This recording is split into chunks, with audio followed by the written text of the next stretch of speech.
Mes šiandien žaisim tikrai originalų žaidimą, florbolą, kurį perkeliam į lauko sąlygas. Gal jis kažkuo panašus į žolės riedulį, bet bus žaidžiamas su lengvu kamuoliuku. Jis gana saugus yra, nereikalauja kažkokių labai ypatingų įgūdžių, bet mūsų tikslas yra, kad visi aikštelėje judėtų ir patirtų krūvį ir kuo daugiau surinktų taip vadinamų balų, taškų, sumuodami savo krūvio rezultatus.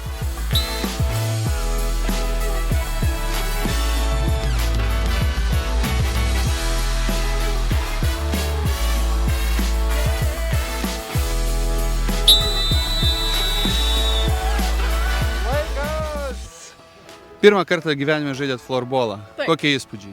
Nuostabus. Gera komanda, įmušėm 2 įvarčius, laimėjom, taip ir toliau. Kaip tau patinka studijos VDU ir kaip VDU sporto centras studijuojant?